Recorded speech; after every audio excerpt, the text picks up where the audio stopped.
The 150-year reign of the internal combustion engine is coming to an end in the UK. From 2040, Britons will only be able to buy electric vehicles. France has driven itself in the same direction already. Should we? Could we? Associate Professor of Technology Management and Strategy at Queensland University of Technology, Rob Perrons, joins the show. Good afternoon. Good afternoon. Thanks for having me, Ryan. You're welcome. Should we follow suit, do you think? Absolutely. I think that New Zealand has some tremendous advantages working for it that make you guys exactly what the makers of electric vehicles were hoping would happen, and that is that you get a lot of your electricity from green sources, and that is in stark contrast, for example, to what happens over here in Australia, where 80% of our electricity is generated by coal, and 14%, give or take, is from natural gas. Now, you guys have 80% from green sources, which means that when you put that electricity into that electric vehicle, you are going to have a near zero tailpipe emission situation, and that's fantastic. What's the difference between New Zealand and Australia in terms of the uptake of electric vehicles? Well, I wish I had better news. It's actually pretty grim reading on that one. You guys, I did a little bit of sleuthing before I came into this conversation, and by one estimate, you have approximately 4,000 fully electric vehicles on the road in New Zealand. The punchline here is that Australia is almost the same number in absolute terms. By one estimate over here, we've got about 4,400, give or take. So when you consider that the population here is 4-point-something times as large as it is in New Zealand, that's a bit of egg on our face over here. So not only are you dirty, coal-burning Aussies, you're also not driving as many electric vehicles as us. Ryan, we are guilty as charged. Are there any? I wondered, though, whether in Australia, because it's such a huge landmass, whether that would have any impact on people's decision to buy an electric vehicle or not. I'm thinking of charging stations and where they might be located.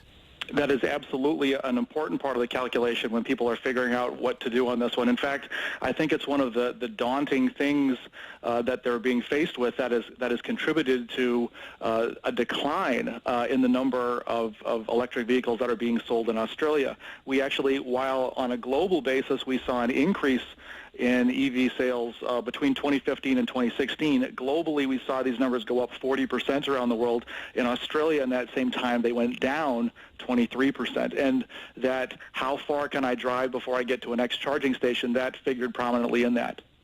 And it's not necessarily because of the goodwill of the UK government that this has been introduced. They were basically had their hand forced by the high courts.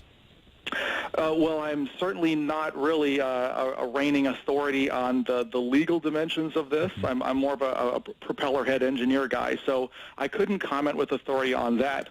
What I can say, though, is that, after decades of wringing our hands and trying to summon the political will to make these types of changes, it is great to see governments at a national level, at a policy level, putting a stake in the ground and saying, this is where we need to go.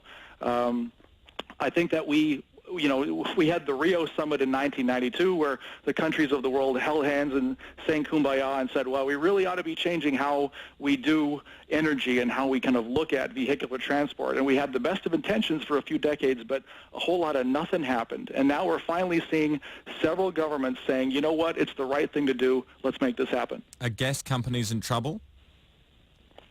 You mean natural gas? Yeah, well, sorry, oil, petrol. Are they going to be struggling now? So this is definitely going to be a game changer. It's something that they're going to be thinking very hard about. However, I still think that there are plenty of products in the marketplace for which oil is better suited. Natural gas is better suited. So I think that this is going to be something that they're going to have to think hard about, but at the same time, we're not going to see oil disappear overnight. We're not going to see natural gas disappear overnight. These are going to be important parts of the energy mix for at least a few decades to come. And is it achievable, do you think, for the UK and France? Will the car industry be able to make as many cars as they'll need by 2040?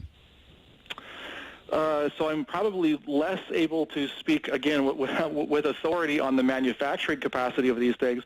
But what I can say is that I think that there's enough interest in the market, there's enough leadership in the thinking, and there's enough people making enough noise about this where it feels we've reached a tipping point where people will step up and deliver the manufacturing capacity to get us there. I don't have any doubts about that. Will you be sad to see the combustion engine go?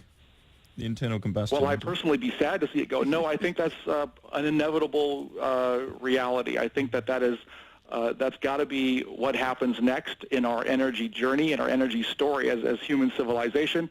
Fossil fuels they've done remarkable things for us, for our standard of living, for our ability to kind of improve our quality of life. When we made these technical choices that we did way back when, there was a lot fewer people on the planet, and we just simply didn't realize the long-term consequences of those technology choices. Now we do. It's time for us to adjust course.